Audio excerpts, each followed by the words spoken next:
Hello everyone. तो हम लोग आज जिंक कंटेनिंग एंजाइम पढ़ेंगे। ठीक है, तो पहले ये पढ़ते हैं जिंक की प्रॉपर्टीज़ क्या हैं, जिस प्रॉपर्टी के बेसिस पे नेचर ने जिंक को एंजाइम के लिए सेलेक्ट किया हुआ है। राइट, तो पहले जिंक का प्रॉपर्टी पढ़ते हैं, उसके बाद फिर प्रॉपर्टी से हमें ये भी पता चल जाएगा कि जिंक मेनली कौन से मेटेलो एंजाइम के एक्टिव सेंटर में होता है। क्या वो ऐसे मेटेलो एंजाइम के सेंटर में होता है जो रिडॉक्स रिएक्शन को कैटेलाइज करते हैं, या फिर ऐसे सेंटर में होता है जहाँ पर वो बेसिकली जो है वो हाइड्रोलिटिक एंजाइम की तरह काम करता है, या ऐसे एंजाइम जो हाइड्रोलिटिक रिएक्शन को कैटेलाइज करते हैं। ठीक है, तो सिंपल हम लोग पढ़ेंगे zinc containing enzyme.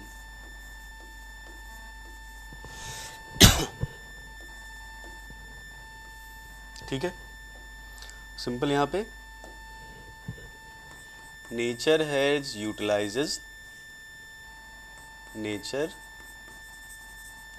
has utilized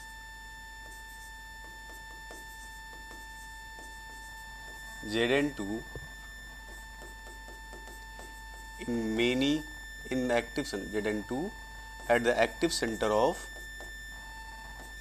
active center of many metalloenzyme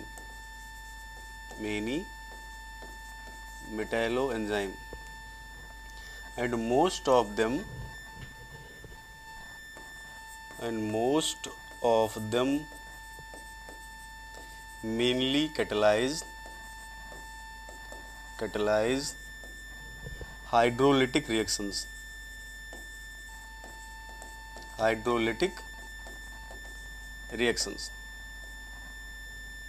ठीक है, ज़्यादातर उसमें से जो है वो हाइड्रोलिटिक रिएक्शन को कैटेलाइज करते हैं। अब नेचर ने जिंक को सेलेक्ट क्यों किया, तो जिंक की पहले एक्टिविटी हमें जाननी होगी, उसके बाद हम लोग समझेंगे। तो बेसिकली देखो, हम एक एग्जांपल लेके चलते हैं कि मान लेते हैं कि हमारा जिंक जो है ऐसे मेटेलो एंजाइम के एक्टिव सेंटर में है या सेंटर में है, जो कि बेसिकली क्या है, वो लोग क्या करते हैं, वो हाइड्रोलिटिक रिएक्शन को कैटेलाइज करते हैं। तो देखो, हमने भी तक पिछली क्लासेस से पढ़ा है कि नेचर अगर किसी भी मेटल को सेलेक्ट करता है तो उसके पीछे के कई सारे पर्पज होते हैं। एक पर्पज हमने पढ़ा था कि वो क्या है, नेचुरल एबंडेंस उसकी है। तो हमेशा ध्यान रखो, जिंक भी नेचर में बहुत ज़्यादा, जिंक भी नेचर में अवेलेबल है, कंसिडरेबल अमाउंट में अवेलेबल है। तो एक तो रीज़न ये हो गया। राइट, तो पहला रीज़न क्या है, यहाँ लिख सकते हैं हम लोग एक ऐसे, यहाँ फॉलोइंग प्रॉपर्टीज़ या following characteristics of Zn2 are responsible for its selection in metalloenzymes।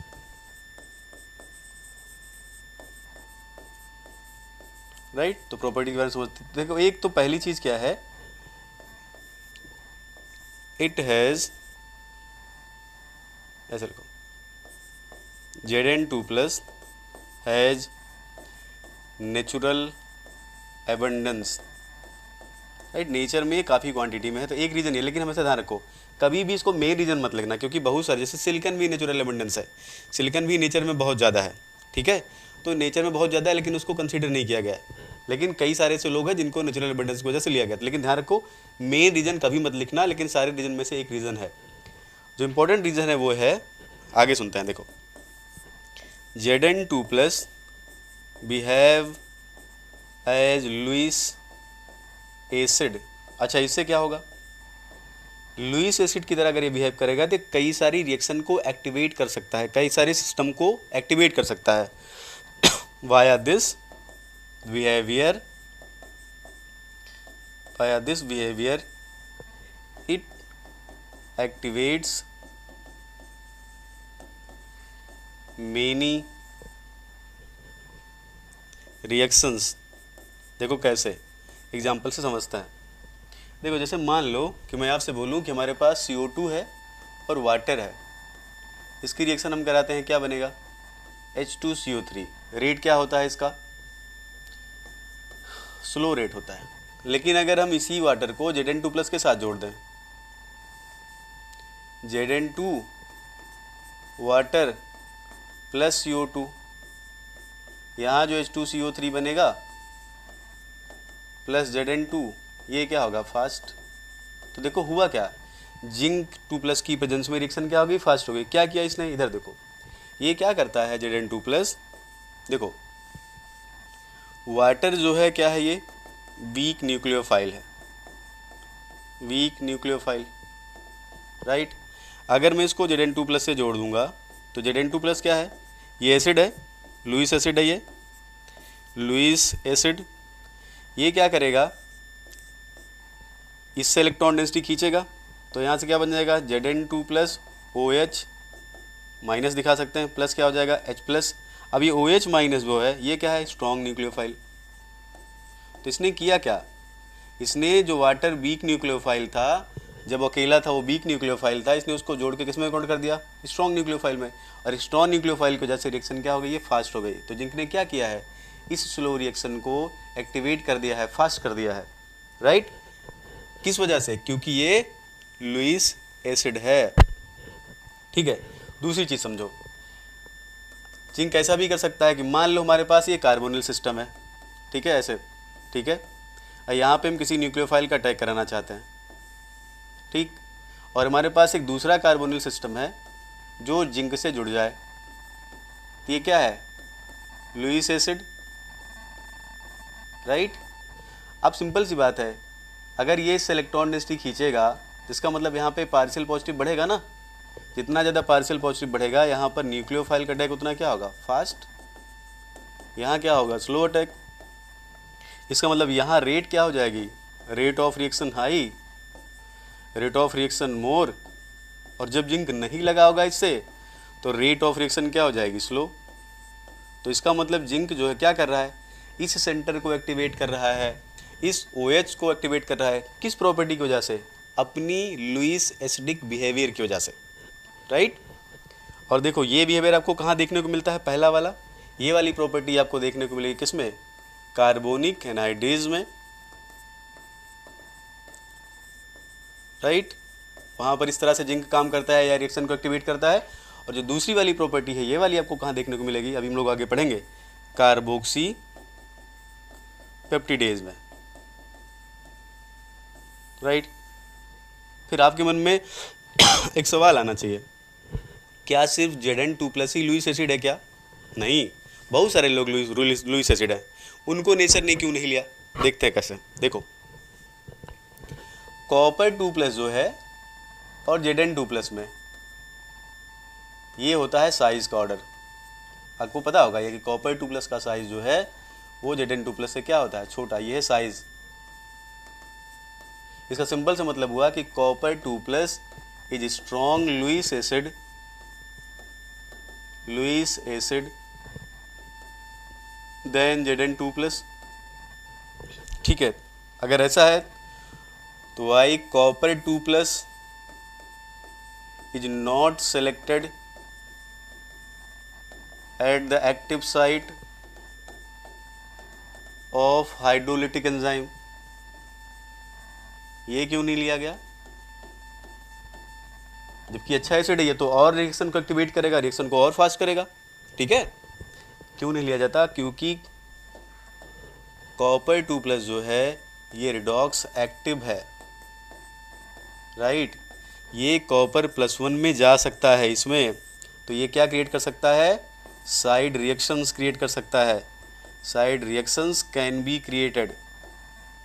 इसका मतलब अगर ऐसा हुआ, इसका मतलब जो एंजाइम है उसकी इफिशियंसी क्या होगी, कम, कुछ और बन सकता है, हेंस लेस एफिशिएंट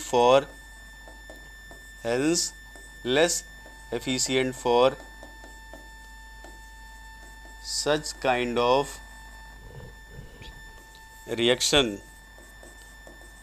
फिर आपके मन में सवाल है कि चलो 3D वाले मेंबर हैं, बाकी लोग भी तो लुईस एसिड की तरह काम कर सकते हैं। हमेशा ध्यान रखो, जो भी रिडॉक्स एक्टिव होगा वो साइड रिएक्शन दे सकता है, हो सकता है वाटर के साथ कुछ और कर दे, वो पॉसिबिलिटी है कुछ और रिएक्शन हो जाए।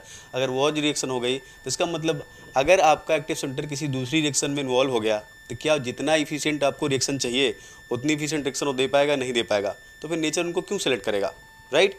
इसलिए Zn2+ सेट किया गया है, बाकी लोगों को नहीं लेते क्योंकि बाकी लोग क्या है, रिडॉक्स एक्टिव है, ठीक है। अब और भी जो आप अब ये सोचोगे कि +3 क्यों नहीं ले लिया गया, राइट, प्लस 4 क्यों नहीं ले लिया गया, आगे समझो, फिर और प्रॉपर्टी समझोगे तो आपको समझ में आता जाएगा। देखो जैसे आपके मन में सवाल उठ रहा होगा कि आयरन प्लस 3 क्यों नहीं ले लिए, आयरन 2 प्लस, देखो आयरन क्यों नहीं ले सकते, आयरन भी रिडॉक्स एक्टिव है, मैग्नीज क्यों नहीं ले सकते, वो भी रिडॉक्स एक्टिव है, ठीक है। बाकी सेंटर जो आप लोगे 3D सीरीज के ज़्यादातर क्या है, वो रिडॉक्स एक्टिव हैं, इसलिए उनमें से उन लोगों को सेलेक्ट नहीं किया गया, ठीक। अब एक चीज़ और देखते हैं, एक अच्छी बात जिनके साथ और है, देखो क्या है वो, सेकेंड प्रॉपर्टी, थर्ड प्रॉपर्टी। देखो आपको पता है कि Zn2 प्लस जो है, Zn2 plus can adopt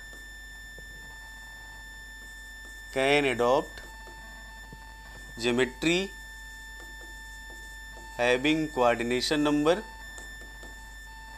4, 5, 6 easily।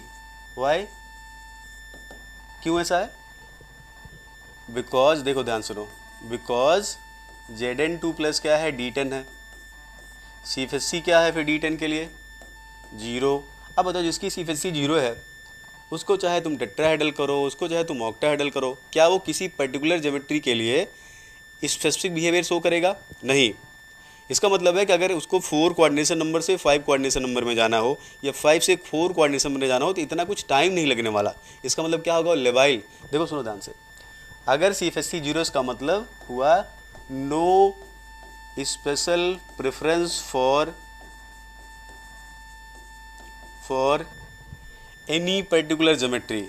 अब इसका फ़ायदा कि देखो क्या है, एनी पर्टिकुलर ज्योमेट्री, इसका मतलब, इसका फ़ायदा क्या है, इसका फ़ायदा ये है कि ये किसी दूसरी ज्योमेट्री में ईजिली कन्वर्ट हो सकता है। मतलब अगर इसको कोऑर्डिनेशन नंबर 4 से 5 करना है ना, तो ना तो इसके लिए कोई स्पेसिफिक प्रेफरेंस है, ना तो इसके लिए कोई है, तो यहाँ से यहाँ जाने में इसको टाइम नहीं लगेगा। अगर टाइम नहीं लगेगा तो अगर जल्दी से ज्योमेट्री को अडॉप्ट कर लेगा तो इसका मतलब मैकेनिज्म में अगर ऐसे कोई स्टेप आती है जहाँ इसको कोऑर्डिनेशन नंबर को बदलना हो तो आपको क्या लगता है, इसको समय लगेगा क्या, नहीं, जल्दी से अडॉप्ट कर लेगा। जितना जल्दी अडॉप्ट कर लेगा, जितना ईजिली अडॉप्ट कर लेगा, रेट ऑफ रिएक्शन उतनी क्या होगी, फास्टर। और यही तो चाहिए हमें एंजाइम ऐसा चाहिए जो रेट ऑफ रिएक्शन को बढ़ा दे, राइट। तुम क्या लिख सकते हैं, हेंस इट कैन अडॉप्ट और convert in other geometries very easily, right. और एक चीज जानते हो, thus इट इज काइनेटिकली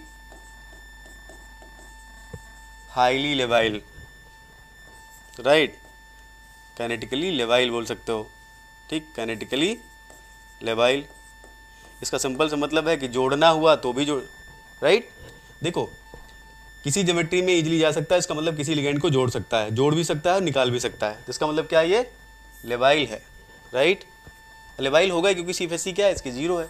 अब खुद से सोचो, हमें ऐसा सेंटर तो चाहिए जो कोऑर्डिनेशन नंबर 4 भी को भी अडॉप्ट कर ले, 5 को भी अडॉप्ट कर ले, 6 को अडॉप्ट कर ले, 6 से 5 में चलाए, 5 से 4 में चलाए, 4 से 6 में चला जाए। कोई प्रेफरेंस नहीं है, क्यों नहीं है, क्योंकि D10 है। इसका मतलब जल्दी से एक स्टेट से एक कोऑर्डिनेशन नंबर से दूसरे में जा सकता है। मतलब ये हुआ कि अगर किसी को जोड़ना है तो जल्दी से जोड़ लेगा, किसी को छोड़ना है तो जल्दी से छोड़ देगा। जितना जल्दी ये करेगा रेट ऑफ रिएक्शन उतनी क्या होगी, फास्टर। तो ये इसका एक स्पेसिफिक बिहेवियर है, राइट। क्यों है, क्योंकि ये क्या है, D10 है। चलो ये 2 प्रॉपर्टी हो गई, 3 प्रॉपर्टी हो गई। चौथी देखते हैं। चौथी जो मोस्ट इंपॉर्टेंट प्रॉपर्टी इसकी है, बेसिकली खासकर उस जगह पे जहाँ पर ये हाइड्रोलिटिक रिएक्शन को कैटलाइज करता है। फिर से सुनो, फोर्थ इसकी जो मोस्ट इंपॉर्टेंट प्रॉपर्टी है, स्पेशली वहाँ पर जहाँ पर Zn2 प्लस हाइड्रोलिटिक रिएक्शन को कैटलाइज करता है, उसके लिए कि Zn2 प्लस क्या होता है, Zn2 plus is redox inactive, right, ठीक है। Hence side reactions are inhibited, तो ये inhibited, right. Hence more efficiency.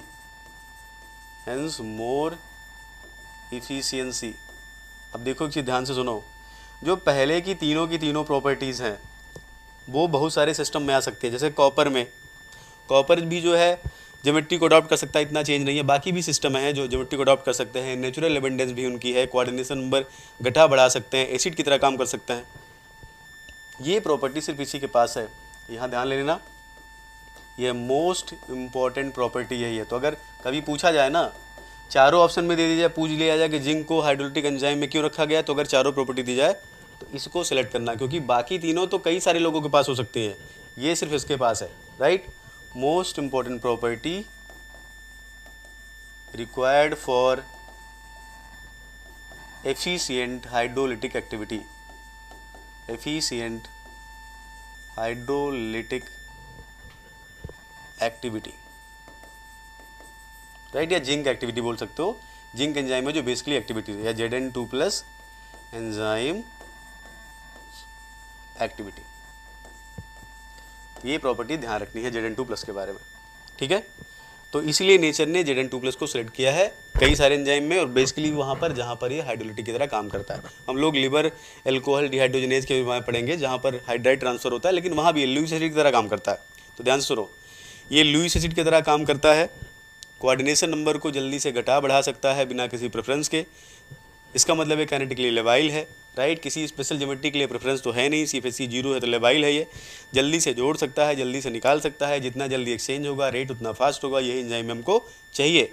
और सबसे बड़ी बात है कि अगर कहीं रिएक्शन में ये लुईस एसिड की तरह काम करा तो अच्छी बात यह है कि और कोई साइड रिएक्शन रेडॉक्स रिएक्शन को इनिशिएट नहीं करेगा, बिकॉज इसके पास सिर्फ एक ही ऑक्सीडेशन स्टेट है जो स्टेबल, कौन सी है, Zn2+, राइट।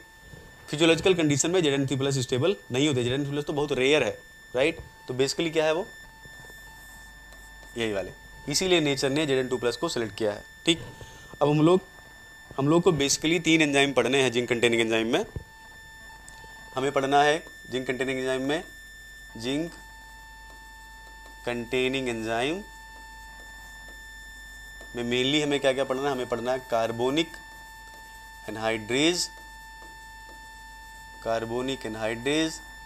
दूसरा हमें पढ़ना है कार्बोक्सी पेप्टिडेज, कार्बोक्सी पेप्टिडेज ए बोलते हैं। और हमें तीसरा पढ़ना है लिवर एल्कोहल डिहाइड्रोजिनेज, राइट। अब देखो इसमें सिंपल क्या है, ये एक तरह से रिडॉक्स प्रोसेस है, ध्यान सुनो, ये एक तरह से क्या है, रिडॉक्स प्रोसेस है, ये रिडॉक्स प्रोसेस है। लेकिन ध्यान रखो Zn2+ है ना, तो मन में ये नहीं आना चाहिए, याद रखो Zn2+ यहाँ पर अपनी ऑक्सीडेशन स्टेट नहीं बदलता, राइट। तो Zn2+ बदल कैसे सकता है, तो यहाँ पर Zn2+ क्या करता है, सिर्फ हम आपको आगे समझाएंगे। Zn2+ क्या करता है, सिर्फ ये भले रिडॉक्स प्रोसेस है, लेकिन Zn2+ रिडॉक्स एक्टिव की तरह, मतलब नहीं Zn2+ से Zn में चला गया या Zn+1, ऐसा कुछ नहीं होता। ये सिंपल क्या करता है, लुईस एसिड की तरह काम करता है। यहाँ पे, यहाँ भी वही काम करता है। तीनों में क्या है, बेसिकली लुईस एसिड की तरह काम करके हाइड्राइड के ट्रांसफर को सपोर्ट करता है। यहाँ पर किसको फेवर करता है, हाइड्राइड ट्रांसफर को। और यहाँ पर ये लुईस एसिड की तरह काम करके न्यूक्लियोफाइल कुछ जगह पे एक्टिवेट करता है, जैसे हमने तब एग्जाम्पल पीछे देखा था कि एक में क्या करता है, OH2 को बेटर न्यूक्लियोफाइल बना देता है, एक में क्या करता है ये कि कार्बोनिल से जुड़ के उसके बाद उसको वहाँ से निकाल देता है, मतलब वहाँ पे न्यूक्लियोफाइल के अटैक को फेवर कर देता है। तो एक एक करके लोग पढ़ते हैं। सबसे पहले हम लोग शुरू करते हैं कार्बोनिक एनहाइड्रेज के बारे में, ठीक है। कार्बोनिक एनहाइड्रेज, कार्बोनिक एनहाइड्रेज, ठीक। अब देखो कार्बोनिक एनहाइड्रेज क्या है, फंक्शन क्या है इसका, इस एंजाइम का फंक्शन क्या है, inter conversion of CO2 and H2CO3, मतलब ये CO2 को H2CO3 में कन्वर्ट करता है और H2CO3 को CO2 में कन्वर्ट करता है बाय रिएक्शन विद वाटर, ठीक है। एक्टिव साइट पे क्या होता है, एक्टिव साइट पे क्या प्रेजेंट है, Zn2+, ठीक। एक्टिव साइट पे क्या प्रेजेंट है, Zn2+। ज्योमेट्री क्या है जिन के अराउंड, अभी देख लेते हैं। Geometry around Zn2+, geometry around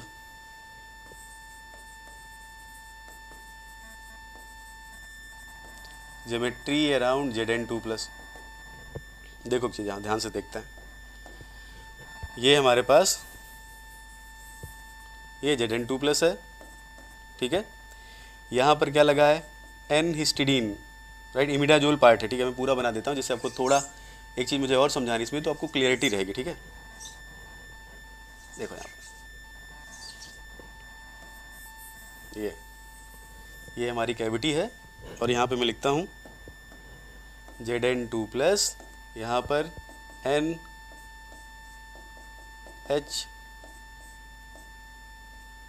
ये है हमारा हिस्टिडीन एक इमिडाजोल का पार्ट, ये इमिडाजोल यूनिट है। यहाँ पर ऐसे NH,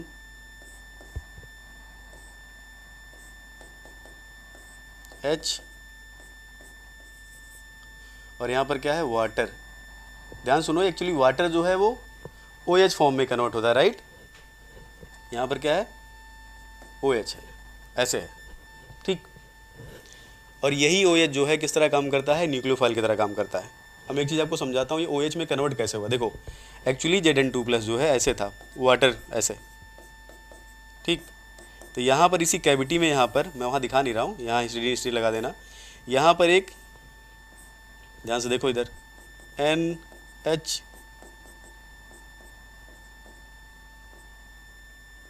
ये, तो ये क्या करता है, इसके साथ हाइड्रोजन बॉन्डिंग करता है। दूसरे कलर से मैं दिखा रहा हूँ, देखो, तो ये हाइड्रोजन बॉन्डिंग करता है ऐसे, तो यहाँ से क्या होता है, निकल जाता है, ठीक है। तो फाइनली किस में कन्वर्ट रहता है, OH के फॉर्म में, ठीक है। अब देख लो यहाँ पे ध्यान से एक चीज़, ध्यान समझने की कोशिश करो, खुद से सोचो कि 3 लिगेंड तो सेम है, एक लिगेंड क्या है डिफरेंट, तो परफेक्ट ज्योमेट्री तो होगी नहीं। क्या होगी ज्योमेट्री अराउंड Zn2 प्लस, ध्यान रखना, डिस्टॉर्टेड टेट्राहेड्रल, राइट।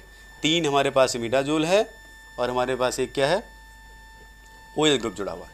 ये एक्टिव साइट है कार्बोनिक एनहाइड्रेज की, एक्टिव सेंटर है, काम इसका ये है, ज्योमेट्री ये है। और ये कैसे होता है, यहाँ पे वाटर है लेकिन वो OH में कन्वर्ट हो जाता है। कैसे, यहाँ पे जो हिस्टिडीन बगल में इसका, इस पूरी कैविटी में हिस्टिडीन होती है, हाइड्रोजन बॉन्डिंग के थ्रू क्या करती है, इसको अब्स्ट्रैक्ट कर लेती है, ठीक है। तो देखो सिर्फ इसी का रोल नहीं है कि हाइड्रोजन बॉन्डिंग का ही रोल है, राइट, इसका भी रोल है, इसका ही रोल नहीं है सिर्फ, ये जो लगे ना N, इनका भी रोल। देखो अभी कंपेयर करके मैं आपको दिखाता हूँ, ध्यान से देखते हैं। देखो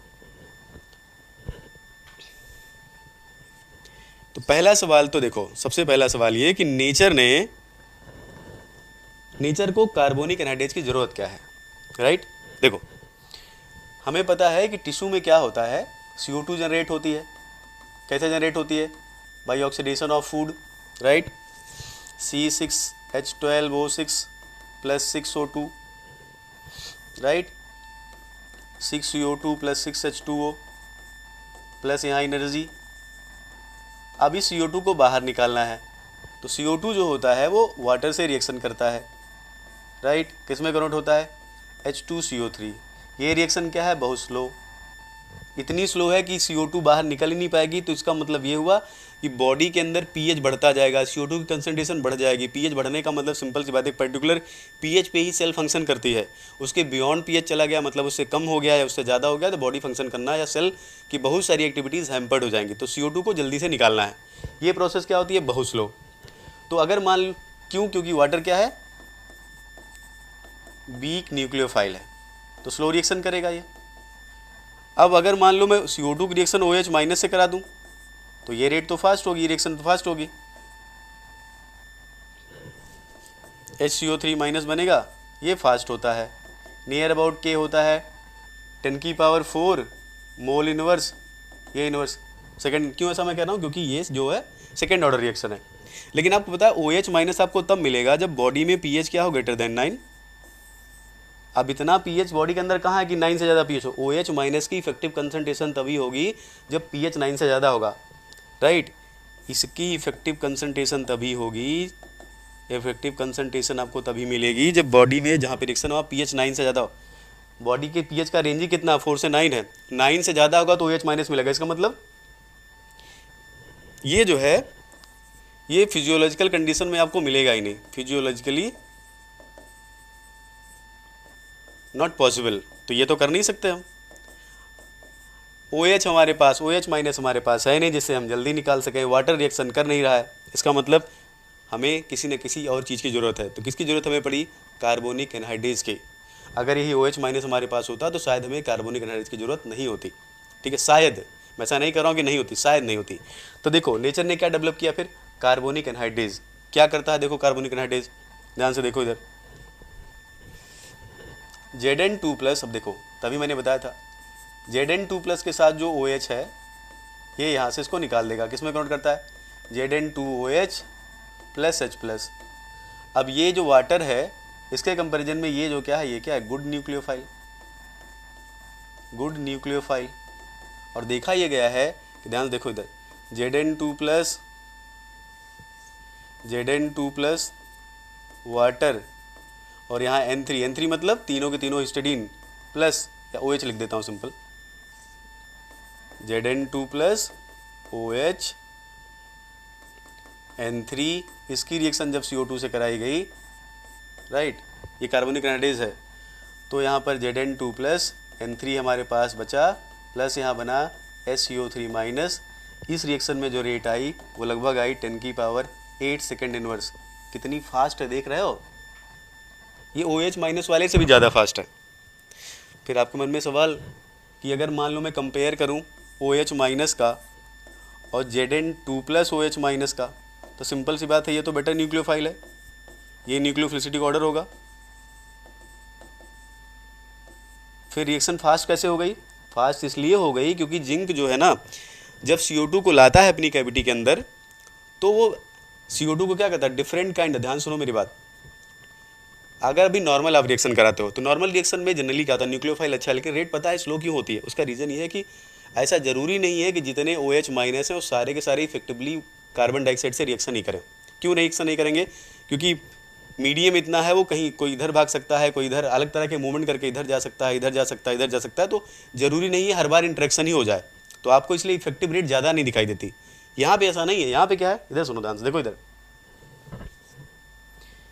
जब CO2 यहाँ इंटर करता है ना, तो CO2 पोलर है, तो यहाँ जो ढेर सारे इधर किनारे किनारे इसके लगे होते हैं ना, ये अमीनो एसिड्स, ये डिफरेंट काइंड ऑफ सिस्टम, ये उसको स्ट्रांगली क्या करते हैं, इंटरेक्ट करते हैं, तो उसको कैविटी में लाने में मदद करते हैं।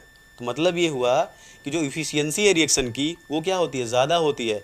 इसलिए जितना CO2 आता है ना, ये लोग सबको कन्वर्ट कर देते हैं। टर्नओवर जो है लगभग 10⁶ टाइम है, इतना इफिशियंट रिएक्शन है ये। क्यों है? क्योंकि जब कैविटी में आता है ना, तो कैविटी में जब यहाँ आएगा तो उसको ऐसा नहीं कि आके भाग जाएगा, वो थोड़ा बहुत क्या करेंगे, जो बाकी के ग्रुप है ना उसको अपनी तरफ इंटरेक्ट करेंगे तो जल्दी से क्या कर लेगा, रिएक्शन कर लेगा, राइट। और दूसरा एक चीज़ और है, जब इससे जुड़ता है ना तो Zn2 प्लस उसको खुद भी अपने साथ जोड़ता है। तो मतलब ये है कि जब तक CO2 HCO3 में कन्वर्ट नहीं हो जाता, जब तक CO2 HCO3 माइनस में कन्वर्ट नहीं हो जाता और निकल नहीं पाता है। मतलब सिंपल कि CO2 अगर OH माइनस से रिएक्शन किया तो मोस्ट ऑफ द केसेस या जनरली ये होता है कि वो तभी तक बाहर निकलेगा जब वो क्या हो जाएगा, SCO3 माइनस में कन्वर्ट हो जाएगा, राइट। तो ये जो इसका कैविटी है वो भी उस रिएक्शन को एफिशिएंट बनाने में हेल्प करता है, जबकि नॉर्मल केसेस में ऐसा नहीं है। OH माइनस यहाँ है, CO2 यहाँ है, रिएक्शन कर भी सकता है, नहीं भी कर सकता है, यहाँ नहीं है। यहाँ जो आया उसको ये लोग इंटरेक्ट करा के ही छोड़ेंगे, इसलिए इतनी ज़्यादा एफिशिएंट है, ठीक है। आगे चलते हैं, इसीलिए एंजाइम की रिएक्शन ज़्यादा एफिशिएंट होती है, ठीक। फिर भी ये ज़्यादा क्यों है? क्योंकि ये कैविटी में अपने क्या करता है, ट्रैप करता है। तो ध्यान रखना, रेट क्यों ज़्यादा है, रेट इसलिए ज़्यादा है क्योंकि पूरा का पूरा सिस्टम जो है, जो कैविटी उसके अंदर है वो उसको हेल्प करती है, Zn2 प्लस उसको कैप्चर करने में हेल्प करता है, तो इफिशियंसी क्या हो जाती है, बढ़ जाती है। आगे चलते हैं, अब एक चीज़ समझने की कोशिश करो, देखो Zn2 प्लस और वाटर ऐसे करता है ZnH2O6 2 प्लस और ZnN3OH2O 2 प्लस। आपको पता है कि यहाँ भी क्या होगा, ZnH2O5OH प्लस प्लस यहाँ H प्लस, यहाँ ZnOH ये 2 प्लस करते हैं हम लोग, इधर N3 प्लस H प्लस। आपको देखने से क्या लगता है कि कौन वाला ज़्यादा एसिडिक होगा? वहाँ सारे के सारे ऑक्सीजन है, या ऑक्सीजन के साथ क्या है, नाइट्रोजन लगा। नाइट्रोजन किसका, ये हिस्टिडीन है, ठीक है। तीनों नाइट्रोजन किसके हैं, N3 का, मतलब ऐसे कर देते हैं इसको N3, ठीक है। ध्यान से देखो, इस वाले का pK अगर आप निकालो और इस वाले का pK, मान लो ये pK1 है, ये pK2 है, तो देखा ये जाता है जो pK1 है वो ज़्यादा है pK2 से। इसका मतलब समझ रहे हो, यहाँ जो वाटर है ये क्या है, मोर एसिडिक है। जहाँ pK कम होता है उसकी एसिडिटी ज़्यादा होती है। यहाँ जो है ये क्या है, लेस एसिडिक है। मतलब ये हुआ कि जो कार्बोनिक एनहाइड्रेट से जुड़ा हुआ वाटर है उसकी एसिडिटी ज़्यादा है, ठीक है। मतलब यहाँ पर ये लोग एसिडिटी को बढ़ाने का काम कर रहे हैं। कि सिंपल सी बात है, यहाँ वाटर है, बाकी तो वाटर ही है ना, यहाँ पर इसका मतलब ये लोग जो है क्या कर रहे हैं, एसिडिटी को बढ़ा रहे हैं। देखो एसिडिटी को अगर नहीं बढ़ाएंगे तो सिंपल सी बात सुनो, नहीं बढ़ाएंगे तो क्या इसकी कंसंट्रेशन ज़्यादा होगी? नहीं ज़्यादा होगी, तो फिर रिएक्शन कैसे एफिशिएंट देगा भाई? कंसंट्रेशन तो ज़्यादा होनी चाहिए ना, क्योंकि एक्टिव तो यही है, एक्टिव न्यूक्लियोफाइल तो यही है ना, तो इसकी कंसंट्रेशन तो ज़्यादा होनी चाहिए। तो हमेशा ध्यान रखो, जो Zn2+, ध्यान सुनो, एक्वस मीडियम में जो Zn2+ होता है उसमें जो सराउंडिंग वाटर होता है उसकी एसिडिटी कम होती है। मतलब जिंक एक्वस मीडियम में Zn2+ लेस एसिडिटी शो करता है एज कम्पेयर टू जब Zn2+ कहाँ होता है, कार्बोनिक एनहाइड्रेज में, राइट। और वो ज़रूरी भी है। क्यों ज़रूरी है?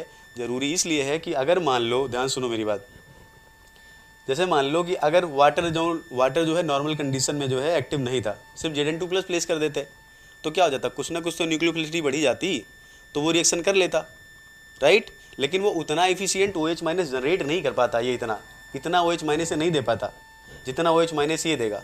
क्यों देगा? क्योंकि ये ज़्यादा एसिडिक है कंपेरिजन टू इसके। देखो मैं क्या समझाने की कोशिश कर रहा हूँ। देखो हम जानते हैं कि हम OH- नहीं क्रिएट कर सकते क्योंकि pH ग्रेटर देन 9 चाहिए। हमें क्या क्रिएट करना है? OH, जैसे ये कार्बोनिक एनहाइड्रेज क्रिएट करता है, ठीक। तो वो OH तो हम Zn2+ को एक्वस मीडियम में लेके भी क्रिएट कर सकते थे, है ना। जैसे यहाँ पे हमने क्या लिया, एंजाइम लिया है, बिल्कुल क्रिएट कर सकते थे। लेकिन ध्यान रखो कि यहाँ जो इसकी कंसंट्रेशन होती है ना, क्या होती है, वेरी लेस। यहाँ कंसंट्रेशन क्या है, मोर, क्योंकि यहाँ जो ये ग्रुप लगे हैं ना, इसके साथ N3 या जो ये इमिडाजोल सिस्टम है, ये जिंक की एसिडिटी को बहुत ज़्यादा बढ़ा देता है। तो जितना एसिडिक यहाँ पर है उतना एसिडिक यहाँ पे है, और आपको पता है जितना ज़्यादा एसिडिक होगा रिएक्शन उतनी ज़्यादा इधर जाएगी। जितनी ज़्यादा इधर जाएगी आपको एक्टिव न्यूक्लियोफाइल की उतनी क्या मिलेगी, हाई कंसंट्रेशन। समझ रहे हो?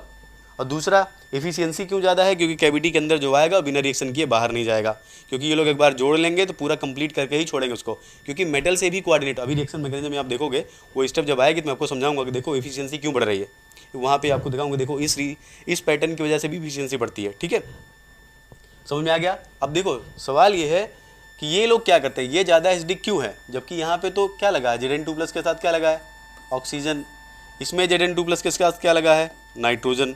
तो वैसे तो अगर आप देखो तो नाइट्रोजन जो होता है क्या होता है लेस इलेक्ट्रोनेगेटिव, ऑक्सीजन क्या होता है, मोर इलेक्ट्रोनेगेटिव। तो ऑक्सीजन को जल्दी से प्लस निकालना चाहिए, उस वाले को मोर एसिडिक होना चाहिए, इस वाले को लेस एसिडिक होना चाहिए। लेकिन यहाँ पर जो है जिंक ज़्यादा एसिडिक बिहेवियर शो कर रहा है, वहाँ पर जिंक जो है कम एसिडिक बिहेवियर शो कर रहा है। तो एक चीज़ क्लियर कर लो, एक्वस मीडियम में Zn2+ की एसिडिटी कम होती है कंपैरिजन टू उस Zn2+ के, जब Zn2+ कहाँ होता है, कार्बोनिक एनहाइड्रेज की कैविटी में। वो कैसे होता है मैं आपको समझाता हूँ, और क्यों होना चाहिए, क्योंकि अगर नहीं होगा तो इफेक्टिव कंसंट्रेशन जनरेट नहीं करेगा वो, एक्टिव न्यूक्लियोफाइल आपके पास ज़्यादा होंगे नहीं, ज़्यादा नहीं होंगे तो रिएक्शन क्या रहेगी, स्लो। इसलिए ज़रूरी है। और देखो बढ़ता कैसे है, फिर आपको ये भी समझ में आएगा क्यों लिया गया है ये। अब ध्यान से देखो इधर, हमें पता है कि जो ऐसे समझ में आएगा आपको, देखो इधर ध्यान से,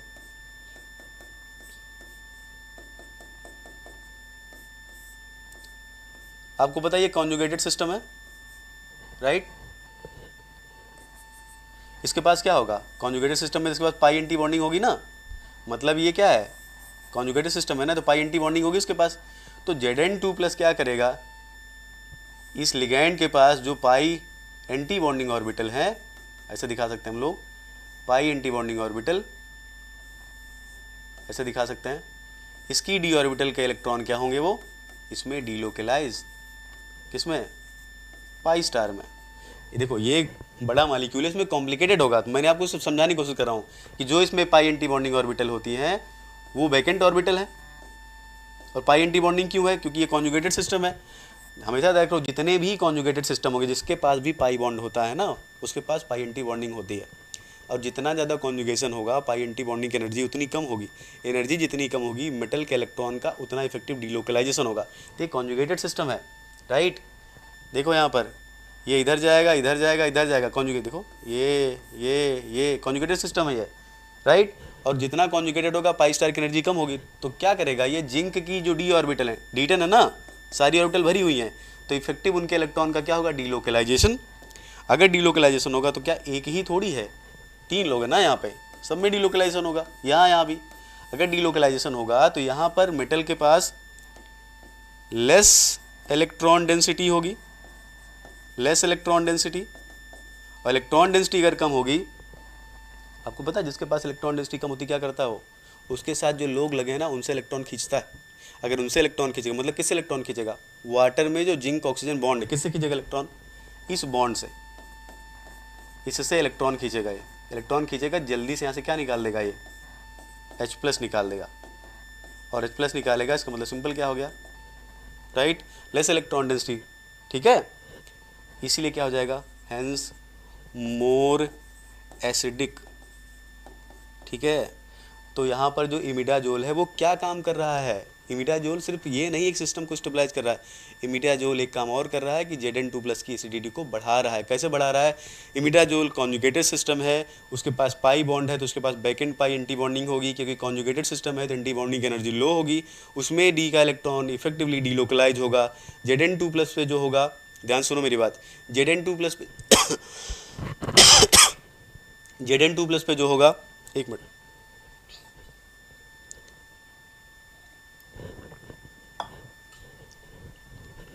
Zn2+ पे इलेक्ट्रॉन डेंसिटी कम हो जाएगी तो इसका मतलब सिंपल है, Hd करेक्टर बढ़ जाएगा, इसलिए जल्दी से क्या करेगा वो H+ यहाँ से रिलीज कर देगा और more concentration of Zn2+ with effective nucleophile generate करेगा, जो कि हाई रेट ऑफ रिएक्शन के लिए जरूरी है।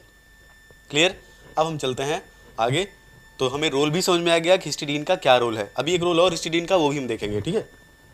अब देखते हैं हम लोग मैकेनिज्म या कैटालिटिक साइकिल जिसको हम बोल सकते हैं, catalytic cycle for catalytic cycle for carbonic anhydrase. देखते हैं, देखो Zn2+ है, OH से ही रिएक्शन करवाता है, ठीक है, OH यहाँ पर N N और N, ठीक, CO2 यहाँ पे आया, ये क्या है, इलेक्ट्रोफाइल, ये क्या है, न्यूक्लियोफाइल, ठीक है। अब ये इस पे अटैक करेगा, ये इधर जाएगा तो क्या बनेगा, इधर Zn2+, Zn2+, यहाँ O, यहाँ H, O O, ये माइनस, माइनस कहाँ से है, इसका OH माइनस हमने दिखाया नहीं, ठीक है, क्योंकि माइनस H पे, ठीक है। अब फिर से फर्दर क्या होगा, ये इधर की तरफ रिएक्शन करता है, बॉन्ड ब्रेक हो जाएगा तो क्या बनेगा यहाँ पर, देखो ध्यान से, ZnOOC माइनस OH, राइट, यहाँ 2+ N N N, यहाँ भी लगा देते हैं ऐसे, N हो गया, N हो गया, N हो गया। ये चीज़ ध्यान से देखो जरा, जब ये OH माइनस इससे रिएक्शन किया तो Zn2+ क्या होता है, देखो जनरली क्या होता है नॉर्मल रिएक्शंस में, नॉर्मल रिएक्शंस में ये होता है कि Zn2+ जो है, ध्यान से देखो, OH माइनस इससे जुड़ेगा, राइट, इससे, तो हो सकता है ये पर्टिकुलर सिस्टम जो है इफेक्टिव इंटरेक्शन ना हो जाए, तो फिर से क्या हो जाए, पलट जाए, चेंज हो जाए। लेकिन यहाँ पर क्या है, ये इसके पास क्या है, एक Zn2, ध्यान सुनो मेरी बात, इसके पास एक यहाँ पर इलेक्ट्रोफिलिक सेंटर दिख रहा है, राइट, देखो फायदा क्या है, इससे यहाँ कन्वर्जन क्यों फेवरेबल होगा, क्योंकि यहाँ पर इलेक्ट्रोफिलिक सेंटर दिख रहा है, इसलिए ये जो नेगेटिव आयन है ये रिवर्स, ये क्या करेगा, ये नेगेटिव आयन यहाँ जल्दी से क्या हो जाएगा, जुड़ जाएगा। मतलब ये है कि जो CO2 जुड़ेगा ना, उसकी ज़्यादातर प्रोबेबिलिटी होगी कि वो कहीं हटे ना, दोबारा क्या हो जाए, ऐड हो जाए उससे। जब ऐड हो जाएगा यहाँ पर, फिर से क्या बन गया, ये बन गया। अब उसके बाद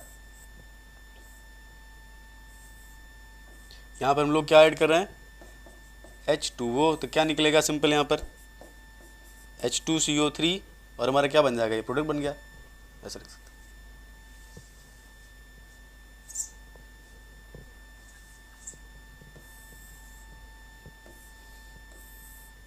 यहाँ H2O ऐड कर रहे हैं तो क्या बन गया हमारा H2CO3। देखो यहाँ पर ये HCO3 है, H2O ऐड करोगे H2CO3 बना, यहाँ पर सिंपल क्या बन गया, OH आपका फिर से एंजाइम क्या हो गया, जनरेट हो गया, ठीक है। ये है इसकी कैटालिटिक साइकिल। अब देखो कैटालिटिक साइकिल एक दो चीज़ें सीखने लायक है कि जो हमारे पास नेगेटिव सेंटर यहाँ पे जनरेट हो रहा है वो इससे आके जुड़ भी सकता है, ठीक है। और दूसरा सबसे इंपॉर्टेंट है कि जो कैविटी होती है जब एक बार जुड़ जाएगा ना तो कैविटी इसको ऐसे होल्ड करके रखेगी, ऐसे समझ सकते हो आप। जैसे मान लो नेगेटिव आयन है, ध्यान सुनो, ये है Zn2+ के साथ ये मान लो OH है। अब हमारी ये हमें समझ में आ रहा होगा कि OCOO- ऐसे है। अब ये हम ये समझ रहे, देखो हमेशा याद रखो इस चीज़ को, यहाँ पर कई सारे क्या होते हैं प्रोटीन्स यहाँ पर हाइड्रोजन बॉन्डिंग करके क्या कर सकती है, इसको स्टेबलाइज भी कर सकती है कि बाहर ना निकल पाए। बाहर नहीं निकल पाए मतलब ये तभी बाहर निकलेगा जब ये H2CO3 में कन्वर्ट हो जाएगा या HCO3- में कन्वर्ट हो जाएगा, तभी बाहर निकलेगा। इसीलिए एफिशिएंसी इतनी ज़्यादा है, राइट। तो ये है इसकी कैटालिटिक साइकिल। अब एक चीज़ ध्यान से देखते हैं, देखो अगर आपसे पूछे कोई कि Zn2+ जो होता है वो जनरली क्या होता है, बॉर्डर लाइन एसिड, हार्ड नहीं है, बॉर्डर लाइन है। लेकिन जब Zn2+ कार्बोनिक एनहाइड्रेज में होता है, कार्बोनिक एनहाइड्रेज में होता है तो ये बिहेव करता है सॉफ्टर बेस की तरह, सॉरी सॉफ्ट एसिड की तरह। क्यों? पहली चीज तो ये बात सही है कि नहीं, पहले इसको सीखते हैं, ठीक है। देखो ध्यान सुनो, इधर समझने की कोशिश करो।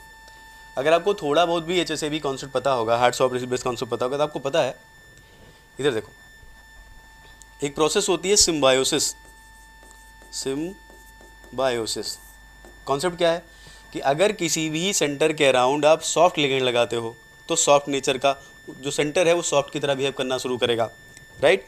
अगर किसी सेंटर के अराउंड आप हार्ड लिगेंड लगाते हो तो उसके में हार्ड बिहेवियर कैरेक्टर आ जाएगा, ये हार्ड की तरह बिहेव करना शुरू करेगा। जरा ध्यान से देखो Zn2+ में कौन लोग हैं कार्बोनिक एनहाइड्रेज में, ये हिस्टिडीन एक बनाना पड़ेगा नहीं तो आपको समझ में नहीं आएगा। ये डिलोकलाइज सिस्टम है, ये पाई इलेक्ट्रॉन क्लाउड कैसा है इनके पास, electron cloud polarised electron cloud है, पोलराइज्ड इलेक्ट्रॉन क्लाउड है। जिसके पास पोलराइज्ड इलेक्ट्रॉन क्लाउड होता है, बेसिक सा कॉन्सेप्ट है, जिसका इलेक्ट्रॉन क्लाउड पोलराइज वो सॉफ्ट, जिसका पोलराइज नहीं क्या हो जाएगा, हार्ड। इसका मतलब ये लोग कैसा बिहेवियर शुरू कर रहे हैं, सॉफ्ट बिहेवियर। कैसा बिहेवियर शुरू कर रहे हैं, सॉफ्ट बिहेवियर, राइट। सेम इसी तरह से बाकी हिस्टिडीन भी है, वो भी क्या करेगा, तो ये लोग क्या करेंगे, क्योंकि ये भी सॉफ्ट सेंटर, ये भी सॉफ्ट की तरह बिहेव करेगा, ये भी सॉफ्ट नेचर का है, ये भी सॉफ्ट है, क्योंकि इलेक्ट्रॉन क्लाउड पोलराइज है तो इसका मतलब सॉफ्टवेयर कैरेक्टर है, तो इसके अंदर भी क्या जाएगा, सॉफ्टवेयर कैरेक्टर। इसी को क्या बोलते हैं हम लोग, सिम्बायोसिस, राइट। तो जो ध्यान रखो, जो नॉर्मल Zn2+ होता है वो बॉर्डर लाइन एसिड है, लेकिन जो यहाँ पर Zn2+ कार्बोनिक एनहाइड्रेज में है क्या है, वो सॉफ्ट एसिड है। इसीलिए देखो इसीलिए क्या होता है, इसीलिए Zn2+ में जो OH लगा हुआ है इसको आप रिप्लेस कर सकते हो किससे, SH- से। ध्यान सुनो, इसको किससे रिप्लेस कर सकते हो आप, SH- से। क्या है ये, सॉफ्ट न्यूक्लियोफाइल, राइट। तो क्या हो जाएगा ये Zn2+ SH+ OH-। ये रिएक्शन ये बताता है कि आपका जो Zn2+ सेंटर है वो कैसा है, सॉफ्ट। यहाँ क्या है, ये सॉफ्ट है, ये क्या है, हार्ड है। ये यहाँ पर क्या है, सॉफ्ट हो गया, ये भी क्या है आपका, सॉफ्ट हो गया। तो ये ज़्यादा फेवरेबल है, ये कम फेवरेबल है, राइट, ठीक है ना। इसका मतलब जो Zn2+ है कार्बोनिक एनहाइड्रेज में कैसा सेंटर है, सॉफ्ट सेंटर है। इसीलिए आप OH- को रिप्लेस कर सकते हो किसी सॉफ्टर न्यूक्लियोफाइल से, ठीक। इसका मतलब सिंपल क्या है, इसका मतलब ये है कि अगर मान लो आप SH- हो हमारे पास, SH- अगर हम ऐड कर दें तो OH- तो निकल जाएगा यहाँ से। OH- अगर निकल जाएगा तो आपको क्या लगता है, ये सिस्टम CO2 से रिएक्शन करके क्या H2CO3 बनाएगा, नहीं। अगर नहीं बनाएगा इसका मतलब जो एंजाइम है उसकी एक्टिविटी को क्या कर दिया हमने, एक्टिविटी इज हैम्पर्ड, राइट। या सिंपल क्या हो गया, inhibition of activity of enzyme, inhibition of activity of enzyme. क्योंकि देखो ध्यान से कितनी इंपॉर्टेंट चीज़ है, ये सॉफ्ट है, ये क्या है, स्टेबल, ये रिएक्शन नहीं करने जाने वाला, ठीक है। ये हार्ड सॉफ्ट है, इसलिए क्या है, ये मोर रिएक्टिव, ये रिएक्शन करेगा लेकिन ये रिएक्शन करना बंद कर देगा। इसीलिए क्या होता है कि अगर आप सॉफ्टर न्यूक्लियोफाइल ऐड कर दो या बॉडी के अंदर सॉफ्टर न्यूक्लियोफाइल की कंसंट्रेशन बढ़ जाए तो कार्बोनिक एनहाइड्रेज की एक्टिविटी हैम्पर हो सकती है, उसकी एक्टिविटी ब्लॉक हो सकती है। ठीक है, और यहीं से एक कंक्लूजन हम लोग और निकालते हैं। अब इसके बारे में थोड़ा और बताऊंगा मैं आपको इनहिबिशन ऑफ एंजाइम के बारे में। देखो एक चीज़ समझो कि Zn2+ जब फ्री स्टेट में होता है तो कैसा है, ये है बॉर्डर लाइन, और बॉर्डर लाइन में मेनली क्या बिहेवियर है इसका, हार्ड वाला कैरेक्टर, मेनली क्या है, हार्ड। Zn2+ कार्बोनिक एनहाइड्रेज में कुछ रटना नहीं है, ठीक है, सब कॉन्सेप्चुअल है। कार्बोनिक एनहाइड्रेज में क्या है, ये सॉफ्ट कैरेक्टर। तो अगर हमारे पास 4 न्यूक्लियोफाइल है, F- है, Cl- है, Br- है और I- है, तो इनकी रिएक्टिविटी का ऑर्डर क्या होगा, रिएक्टिविटी ऑर्डर। तो देखो जो Zn2+ फ्री वाला है वो तो हार्ड कैरेक्टर शो कर रहा है, तो इसके लिए क्या होगा, जो Zn2+ फ्री है, Zn2+ फ्री, इसके लिए क्या होगा, F-, सबसे ज़्यादा एक्टिविटी कौन शो करेगा, F-, Cl-, Br-, I-, ये करेगा।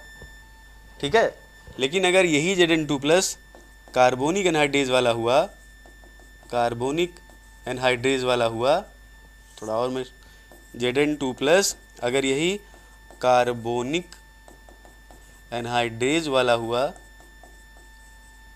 तो फिर क्या करेगा, इसकी रिएक्टिविटी का ऑर्डर इसके लिए क्या हो जाएगा, I-, Br-, Cl-, F-, इसकी एक्टिविटी ज़्यादा होगी। क्योंकि क्या है, ये सॉफ्ट है, ये हार्ड है, समझ में आया। इसलिए अगर आपको बोल दिया जाए कि 4 न्यूक्लियोफाइल आपके पास है तो बताइए फ्री Zn2+ के लिए क्या ऑर्डर होगा और कार्बोनिक एनहाइड्रेज में प्रेजेंट Zn2+ के लिए क्या ऑर्डर होगा। तो ध्यान रखो, जो फ्री है उसमें फ्लोराइड, क्लोराइड, ब्रोमाइड, आयोडाइड, जो Zn2+ कार्बोनिक एनहाइड्रेज में है उसमें I-, Br-, Cl-, F-, क्यों ऐसा है मैंने आपको पीछे समझाया। एक कॉन्सेप्ट सिम्बायोसिस होता है, या दूसरा ऐसे भी सोच सकते हो कि Zn2+ का इलेक्ट्रॉन डीलोकलाइज है, जिसका इलेक्ट्रॉन डीलोकलाइज है इसका मतलब उसका इलेक्ट्रॉन पोलराइज है, जिसका इलेक्ट्रॉन पोलराइजेबल है इसका मतलब सॉफ्ट है वो, ये भी बोल सकते हो आप।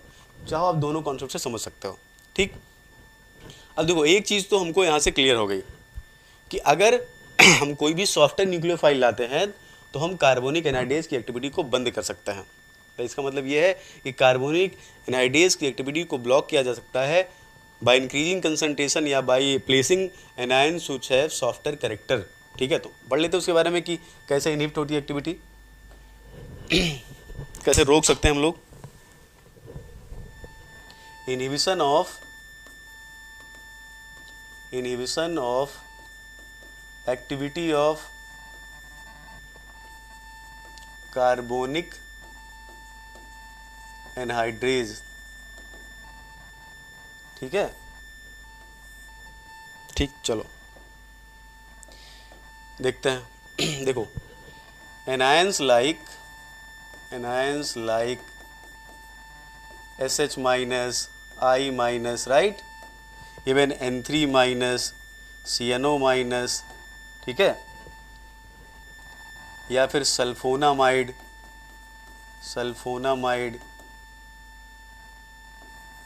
हिस्टिडीन,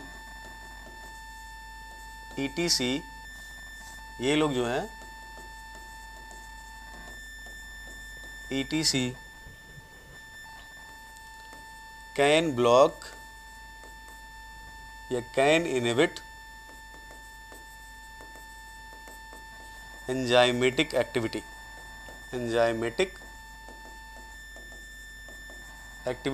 अब देखो सॉफ्ट कौन कौन है इसमें, ध्यान सुनो, समझने की कोशिश करो। देखो ये उतने सॉफ्ट नहीं है, फिर भी ये लोग एक्टिविटी को ब्लॉक करते हैं। अभी मैं समझाता हूँ क्यों। ठीक है,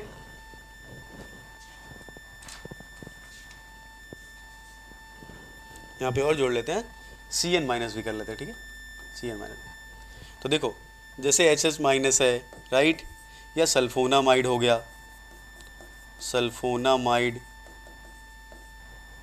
RSO2 NH2, ये लोग। अब आपको पता, देखो इसके पास सॉफ्ट सेंटर या I- ले सकता है, ये सॉफ्ट सेंटर है, ये सॉफ्ट सेंटर ये भी है।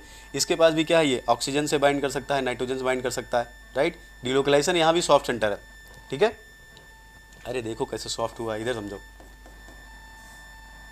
RSSO पोलराइजेबल है ना, देखो इधर, ये जहाँ भी डिलोकलाइजेशन होता है सॉफ्टनेस जनरेट हो जाती है, तो सॉफ्ट सेंटर हो गया ये। तो ये लोग क्या कर सकते हैं, they can bind to Zn2 plus, bind Zn2 plus by replacing OH minus, hence blocking the activity of enzyme. तो सॉफ्ट वालों के लिए कोई दिक्कत नहीं, वो लोग कर देंगे। लेकिन अगर आप बात करो, जैसे यहाँ पर नाइट्रोजन है, यहाँ पर नाइट्रोजन पे मान लो NCO माइनस सबसे कॉमन होता है, राइट। ये लोग जो है, ये लोग कैसे, क्योंकि ये उतने सॉफ्टवेयर करेक्टर के नहीं है, राइट। देखो ये बड़ा साइज है, ये बड़ा साइज है, यहाँ पर इसके पास ऑक्सीजन लगा हुआ है, ये भी कर सकता है। ये लोग जो हैं, ये आयंस, ये कैसे ब्लॉक कर सकता है। एक्चुअली क्या होता है ना, देखो ये लोग कैसे ब्लॉक करते हैं,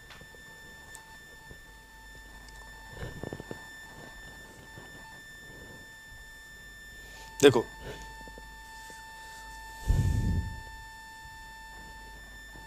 एक यहाँ पे और लिख लेते हैं हम लोग, NO3 माइनस, ठीक है। अब देखो जो NO3 माइनस है ना, कितने इलेक्ट्रॉन इसके पास, 32 इलेक्ट्रॉन, राइट। अब CO2 जो है, SCO3 माइनस जो है यहाँ पर, एक मिनट देखो, NO3 माइनस के पास 32 electron, CO3 2 minus, SCO3 2 minus, इसके पास भी कितने इलेक्ट्रॉन, 32। अब अगर हम बात करें N3 माइनस, राइट, और CO2, N3 माइनस में कितने इलेक्ट्रॉन हो जाएंगे, 7 × 3 + 1 22। यहाँ पे देखो कितने हो जाएंगे, 8 8 + 6 22। ध्यान से देखो ज़रा, यहाँ पर ये जो है, ये प्रोडक्ट, ये NO3 माइनस और प्रोडक्ट क्या है, आइसो इलेक्ट्रॉनिक। अब समझो पहले, ये आइसो इलेक्ट्रॉनिक हो गए। N3 माइनस जो रिएक्टेंट है CO2, उसके क्या है, आइसो इलेक्ट्रॉनिक। अब एक चीज़ तो आप समझो, देखो इधर जो प्रोडक्ट है या जो रिएक्टेंट है, अगर आइसो इलेक्ट्रॉनिक है तो सिंपल सी बात है, कैविटी में ऐसा कुछ जरूर होगा जिनकी एफिनिटी इनके लिए होगी। इसके लिए छोड़ो, NO2 माइनस छोड़ दो, N3 माइनस छोड़ दो, मान लो इसके लिए कुछ नहीं, ठीक है। CNO माइनस का भी सेम कॉन्सेप्ट है, CNO माइनस में भी कितने इलेक्ट्रॉन होंगे, उतने ही इलेक्ट्रॉन होंगे, राइट, 22। ठीक, अब ध्यान से देखो इधर, ये जो यहाँ पर ये हमारा प्रोडक्ट, इसको प्रोडक्ट बोल सकते हो या CO3 माइनस बोल सकते हो, क्योंकि अगर इससे एक प्रोटॉन निकाल दोगे तो बन जाएगा। तो ये जो हमारा NO3 माइनस है, ये प्रोडक्ट के क्या है, आइसो इलेक्ट्रॉनिक। बाकी ये जो एनायंस है, ये क्या है, रिएक्टेंट के आइसो इलेक्ट्रॉनिक। अब जो कैविटी होती है ना, उसके अंदर एफिनिटी होती है कि वो रिएक्टेंट को पहचाने। देखो एंजाइमेटिक रिएक्शन इतनी फास्ट इसीलिए होती है, या ऐसे बोल सकते हैं उनका टर्नओवर नंबर इतना ज़्यादा क्यों होता है, क्योंकि कैविटी के अंदर कुछ ना कुछ ऐसे अरेंजमेंट्स होते हैं जो इनकमिंग जो रिएक्टेंट है उसको आइडेंटिफाई करें। तो जैसे CO2 को आइडेंटिफाई करते हैं, वैसे वो लोग क्या करते हैं, इनको भी आइडेंटिफाई करते हैं कि उतनी ही इलेक्ट्रॉन स्पीसीज ये भी है। तो क्या करते हैं, ये लोग डायरेक्टली नहीं जुड़ सकते Zn2+ से, क्योंकि Zn2+ जो है वो ज़्यादा सॉफ्ट है, उतने सॉफ्ट नहीं है। तो यहाँ क्या है, कई सारे ऐसे सिस्टम होते हैं जिनके साथ क्या कर सकते हैं ये लोग, इलेक्ट्रोस्टैटिक इंटरेक्शन। जैसे यहाँ पर हम बोल सकते हैं कि कई सारे अमीनो एसिड्स होंगे जिनके साथ ये लोग हाइड्रोजन बॉन्डिंग कर सकते हैं, या फिर CNO माइनस से काम कर सकता है, वो कर सकता है, राइट। अगर ये लोग ये काम, या फिर हम सिंपल बोल सकते हैं जो हमारे पास NO3 माइनस है, वो ऐसे बॉन्ड बना सकता है। अगर वो बॉन्ड बना देगा तो इसका मतलब क्या कर देगा, इस Zn2+ से तो नहीं जुड़ रहा है ये, लेकिन क्या कर रहा है, ये ऐसे करके इस तरह अरेंजमेंट कर देता है कि यहाँ पर अब CO2 पहुँच नहीं पाएगा, राइट। क्या कर दिया इसने, हिंड्रेंस क्रिएट कर दिया, हिंड्रेंस क्रिएट कर दिया, इसीलिए CO2 यहाँ पे पहुँच नहीं पाएगा, इसलिए क्या हो जाएगा, इनएक्टिव हो जाएगा एंजाइम। तो ध्यान से रखो, ये Zn2+ से जुड़ता नहीं है, लेकिन फिर भी एंजाइम की एक्टिविटी को ख़त्म कर दे रहा है, ठीक है। ये क्या करता है, एंजाइम की एक्टिविटी को ख़त्म कर दे रहा है। ध्यान सुनो, क्यों ऐसा है, उसका रीज़न सिर्फ है आइसो इलेक्ट्रॉनिक। तो जैसे वो रिएक्टेंट को पहचानता होगा कि भाई कोई ना कोई तो प्रोसेस होगी ना आइडेंटिफाई करने की, तभी तो टर्नओवर नंबर इतना ज़्यादा है। तो वैसे ही ये सोचता होगा कि ये रिएक्टेंट ये भी है, राइट। जब वो आता होगा तो वो क्या करता होगा, क्योंकि ये चार्ज स्पीसीज है, वो न्यूट्रल स्पीसीज है, तो उतना स्ट्रॉन्ग देखो ये है न्यूट्रल, तो ये उतना स्ट्रॉन्ग इंटरेक्शन नहीं करता होगा। ये लोग है चार्ज स्पीसीज, ये लोग क्या करते होंगे, जो बाहर की साइड में अमीनो एसिड रेजिड्यू हैं उनके साथ स्ट्रॉन्ग बाइंडिंग कर लेते होंगे। बाइंडिंग कर लेंगे तो यहाँ पर क्या करेंगे, स्टेरिक हिंड्रेंस क्रिएट कर देंगे, तो CO2 फर्दर यहाँ पे आ पाएगा, क्या ब्लॉक कर दे। तो Zn2+OH लेके बैठा है, लेकिन रिएक्शन करने के लिए जो CO2 पहुँच नहीं पा रहा है। इसका मतलब इस केस में भी एक्टिविटी क्या हो गई, ब्लॉक हो गई। तो एक तो ये है कि जो डायरेक्टली जो सॉफ्टवेयर करेक्टर वाले हैं, जैसे CN- को आप ले सकते हो, या फिर आप SH- को ले सकते हो, I- को ले सकते हो, सल्फोनामाइड, ये लोग तो डायरेक्टली क्या है, ये डायरेक्टली मोस्टली क्या है, ये लोग जो ज़्यादा सॉफ्टवेयर करेक्टर वाले होते हैं ये क्या करते हैं, ये एक्टिव साइट से जुड़ जाते हैं। लेकिन जिनके पास ज़्यादा सॉफ्ट करेक्टर नहीं है वो लोग क्या करते हैं, सल्फोनामाइड भी मोस्टली इसी तरह ही काम करता होगा, लेकिन क्योंकि वो उतना ज़्यादा सिस्टम जो है चार्ज नहीं है, तो पॉसिबिलिटी है Zn2+ जुड़े। लेकिन अगर I- की बात करोगे, SH- की बात करोगे तो डायरेक्टली यहीं आता होगा वो, ठीक। तो ये लोग भी क्या करते हैं, एंजाइम की एक्टिविटी को इस तरह से ब्लॉक कर देते हैं। तो एक लोग कैसे ब्लॉक करते हैं, OH- को रिप्लेस करके पूरा Zn2+ को पूरा काम खत्म। दूसरा क्या करते हैं, जो अमीनो एसिड की चेन है उनके साथ electrostatic force of attraction stable करेंगे। उसके बाद उस इतना स्टेरिक हिंड्रेंस क्रिएट कर देंगे कि जो कार्बन डाइऑक्साइड है वो एक्टिव साइट तक पहुंच ही नहीं पाएगा। तो कुल मिला के एंजाइम OH को लेकर बैठा तो है, लेकिन रिएक्शन नहीं हो पाएगी। तो दोनों केस में क्या हो जाएगी, एक्टिविटी जो है, एंजाइम की एक्टिविटी जो है ब्लॉक हो जाएगी वो, ठीक। अब ये इसका जो एक्टिविटी ब्लॉक हो रही है, इसका नुकसान सिंपल ये है कि CO2 का प्रॉपर बॉडी से रिमूवल नहीं होगा। रिमूवल अगर नहीं होगा तो टिश्यू में pH घटता जाएगा, तो बॉडी की बहुत सारी फंक्शन जो है क्या हो जाएंगे, ब्लॉक हो जाएंगे। कुल मिला के बहुत सारी प्रॉब्लम्स क्रिएट होना शुरू हो जाएंगी जो pH के कम होने से होती हैं। लेकिन इसका एक फ़ायदा भी है, राइट। जो सल्फोनामाइड है, सल्फोनामाइड, इसको यूज किया जाता है, used in treatment of glaucoma.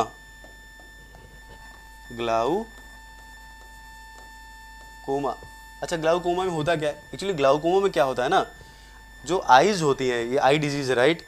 Eyes की जो ऑप्टिकल नर्व्स होती हैं वो धीरे धीरे क्या हो जाती हैं, ब्रेक होने लगती हैं, डैमेज होने लगती हैं। इसमें क्या होता है, damage of optical nerves, right. Optical nerves, and अगर रोका नहीं गया तो फाइनली क्या हो जाएगा, फाइनली लीड्स टू ब्लाइंडनेस, तो उसके बाद अंधापन हो जाएगा।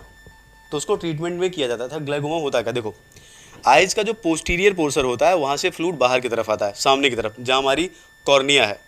पीछे से मतलब आँख का जो पीछे वाला पोर्शन जो हमें दिख नहीं रहा, जो आपको भी नहीं दिख रहा है, इसके पीछे वाले पोर्शन से फ्लूइड जो होता है, राइट, वो बाहर की तरफ आता है, जिससे कि प्रॉपर तरीके से फंक्शन कर पाए, राइट। और फ्लूइड जो आएगा उसको बाहर निकलना भी चाहिए, जैसे डस्ट पार्टिकल या बाकी सारी चीज़ें हैं तो बाहर निकलना भी चाहिए। होता है कभी कभी क्या कि कुछ प्रॉब्लम की वजह से जो ट्यूब होती है, जिस ट्यूब की वजह से वाटर बाहर, जो फ्लूइड होता है बाहर निकलता है, पीछे से आएगा, उसके बाद जब तक रहेगा उसको क्लियर करेगा चीज़ें, बाकी सारी चीज़ों को क्या ये बोल सकते हो कि इफिशिएंटली मूव कराने में हेल्प करता है, वो बाहर धीरे धीरे निकलता रहता है। लेकिन ग्लाउकोमा में क्या होता है कि वो फ्लूइड जो होता है, उसकी जो फ्लूइड को ट्यूब जो बाहर निकालती है वो किसी तरह से ब्लॉक हो जाती है। ब्लॉक होने से क्या होता है, फ्लूइड की कंसंट्रेशन, पीछे से फ्लूइड आगे आ रहा है तो, लेकिन आगे वाला पोर्शन है वहाँ से फ्लूइड बाहर नहीं निकल रहा है। अगर वो फ्लूइड बाहर नहीं, आप तो देखो ना, आँख मींचते वैसे करके आप, तो आता है पानी। तो वो जो है, जब वो क्या होता है, एक ट्यूब होती है, वो ब्लॉक अगर होगी ना तो फ्लूइड बाहर नहीं निकलेगा। फ्लूइड अगर बाहर नहीं निकलेगा तो बाहर वाले सामने वाले पोर्शन में फ्लूइड की कंसंट्रेशन बढ़ती रहेगी। फ्लूइड अगर बढ़ेगा तो आँख का साइज तो बड़ा नहीं हो जाएगा कि आँख इतनी बड़ी हो जाए। तो अगर फ्लूइड बढ़ेगा ना, धीरे धीरे प्रेशर बढ़ेगा। प्रेशर अगर बढ़ेगा तो प्रेशर इतना बढ़ेगा कि जो पतली पतली ऑप्टिकल नर्व्स होती है ना, उनको ब्रेक करने लगता है। और आपको पता है उन्हीं की वजह से हमें दिखता है। तो धीरे धीरे अगर ये ट्रीट नहीं किया गया तो फाइनली क्या हो जाएगी, सारी की सारी ऑप्टिकल नर्व डैमेज हो जाएंगी। अगर वो डैमेज हो जाएंगी, इसका सिंपल से मतलब ये हुआ कि फिर उसके बाद क्या मिलेगा, फाइनली अंधापन। क्या काम करता है सल्फोनामाइड, क्या काम करता है एक्चुअली, क्या करता है ये इनहिबिट द एक्टिविटी ऑफ, देखो ये क्या करेगा, inhibit the activity of carbonic anhydrase, उसकी एक्टिविटी को ब्लॉक कर देता है ये। अच्छा, उससे क्या होगा, उससे ये होगा कि लेस कंसंट्रेशन किसकी जनरेट होगी, less concentration of SCO3-, right, ठीक है। इसकी कंसंट्रेशन क्या हो गई, कम। तो ये ध्यान से सुनो, ये कंसंट्रेशन जब कम हो गई तो इसका मतलब सिंपल है, फ्लूइड जो है ना, फ्लूइड जो है धीरे धीरे क्या होता है, पोस्टीरियर पोर्शन में कम जनरेट होने लगता है। कम अगर जनरेट होने लगेगा तो बाहर की तरफ क्या हो जाएगा, वो कम जाएगा। तो जितना पहले इकट्ठा हुआ है वो तो ठीक है, लेकिन पीछे से अगर कम सप्लाई होगी, अगर पीछे से कम सप्लाई होगी तो प्रेशर ज़्यादा डेवलप नहीं होगा। प्रेशर का ज़्यादा डेवलप नहीं होगा तो सारी की सारी ऑप्टिकल ना डैमेज नहीं होंगी, तो पूरी तरह से ब्लाइंडलेस नहीं है। तो एक्चुअली क्या करता है, सिंपल ये फ्लूइड की कंसंट्रेशन को कम कर देता है। ये क्या होता है, इसी ये भी पार्टिसिपेट करता है। ये अगर रहेगा तो फूड की कंसंट्रेशन, जो फ्लूइड है उसकी कंसंट्रेशन बढ़ेगी, इसके प्रोडक्शन को कम करके जो पीछे वाले पोर्शन है वहाँ फ्लूइड की कंसंट्रेशन को कम कर देगा, तो बाहर की तरफ फ्लूइड जाएगा नहीं, तो जितना कुछ बचा है वो ज़्यादा डैमेज नहीं कर पाएगा। इसलिए ट्रीट किया जा सकता है उसको, ठीक है, समय रहते उसको सही किया जा सकता है। ठीक, अगर ऐसा नहीं हुआ तो फिर इसका मतलब सिंपल है, क्या हो जाएगा, फिर ब्लाइंडनेस क्रिएट हो जाएगी। ठीक है, और एक चीज़ ध्यान सुनो, ये जो SiO3 माइनस है ना, आपको पता है कि एनायन है, इसकी एफिनिटी किसके लिए होती है, Na+ के लिए। अब जब ये नहीं बनेगा तो क्या Na+ रहेगा वहाँ, भाई जहाँ एनायन होगा वहीं तो, जहाँ एनायन होगा कैटायन वहीं तो आएगा, तो ये भी नहीं रहता। कुल मिला के क्या है, इसकी कंसंट्रेशन क्या हो जाती है, decrease in concentration of Na+, और ये डिक्रीज हो गया तो बाहर की तरफ जो फ्लूइड जाता है वो फ्लूइड कम जाएगा। फ्लूइड अगर कम जाएगा तो सिंपल सी बात है, उतना प्रेशर डेवलप नहीं होगा, तो ट्रीटमेंट किया जा सकता है। तो ये फ़ायदा है इसका। अब एक आखिरी बात इसके बारे में हम लोग पढ़ते हैं। देखो, हमने भी पढ़ा कि Zn2+ के अराउंड जो ज्योमेट्री है वो कैसी है, वो ज्योमेट्री है कैसी है, वो डिस्टॉर्टेड। कैसे पता चला ये, देखो क्यों, क्योंकि स्पेक्ट्रोस्कोपिस्ट पता नहीं Zn2+ क्या है, D10 ESR इनएक्टिव, ये इससे कोई डेटा नहीं मिलने वाला आपको। DD ट्रांजिशन है नहीं, राइट, DD ट्रांजिशन है नहीं, तो एब्जॉर्प्शन स्पेक्ट्रोस्कोपी की बात होगी क्या, नहीं। नो DD ट्रांजिशन का मतलब एब्जॉर्प्शन स्पेक्ट्रम जैसी बात के बारे में हम लोग बात नहीं कर सकते। तो पता कैसे चला कि Zn2+ के अराउंड जो है वो डिस्टॉर्टेड टेट्राहेड्रल ज्योमेट्री है। तो ध्यान रखो, जब भी कभी किसी भी Zn2+ एंजाइम की एक्टिविटीज़ को चेक करना होता है, मतलब Zn2+ कंटेनिंग एंजाइम के सराउंडिंग के बिहेवियर को चेक करना होता है, राइट, खासकर जहाँ पर हाइड्रोलिटिक एंजाइम की, जहाँ पर मैं हाइड्रोलिटिक एंजाइम की बात कर रहा हूँ वहाँ पर Zn2+ की जगह पे क्या रिप्लेस किया जाता है, इसकी जगह पे क्या ऐड करते हैं हम लोग, CO2+। CO2+ क्या है, ये DD ट्रांजिशन शो करेगा, राइट,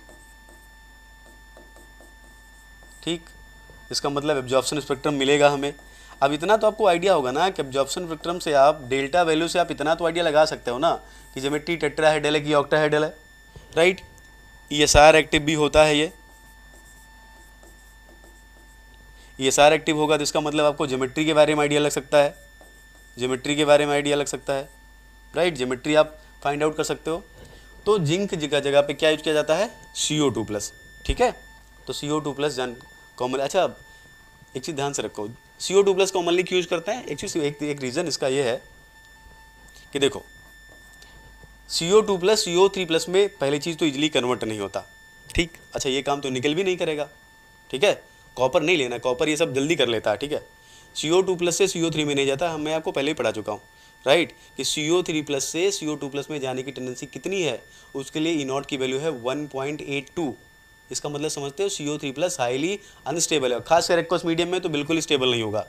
तो पहली चीज़ ये है कि ये CO3 में नहीं जाएगा। देखो समझते हैं, पहले ऐसे मैं लिख देता हूँ, हेडिंग लिख देते हैं, ठीक है, जिससे आपको थोड़ा और, रिप्लेसमेंट ऑफ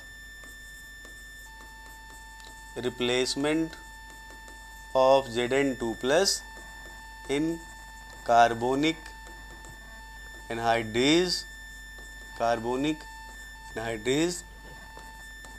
बाई CO2+, ठीक है। कुछ मैं आपको रीजन समझाता हूँ क्यों ऐसा करते होंगे इसको लेके, ठीक। देखो इधर पहली चीज, it retain the activity of, पहले एक चीज लिख लेता है, क्यों ऐसा करते हैं पहले ये लिख लेते हैं, ठीक है, ऐसा क्यों किया जाता है, रिप्लेसमेंट ऑफ Zn2+, ये क्यों करते हैं, देखो in order to study environment around Zn2 plus in carbonic anhydrase, Zn2 plus is replaced by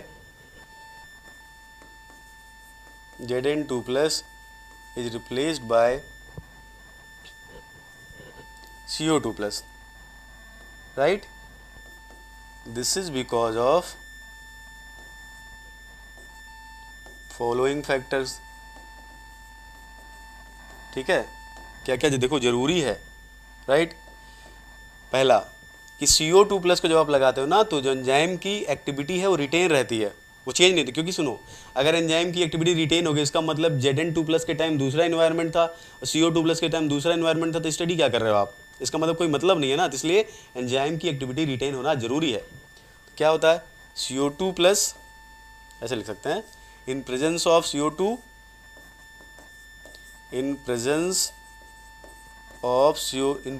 CO2 plus activity of Zn2 activity of carbonic anhydrase is retained, बचा रहता है वो, ठीक है। दूसरा CO2 plus show DD transition, right, ठीक है। DD transition की वजह से क्या मिलेगा हमें, एब्जॉर्प्शन स्पेक्ट्रम। और आपको इतना तो पता होगा कि एब्जॉर्प्शन स्पेक्ट्रम से डेल्टा वैल्यू, और डेल्टा वैल्यू से आप इतना तो आइडिया लगा ही सकते हो कि टेट्राहेड्रल है कि ऑक्टाहेड्रल है, ठीक है।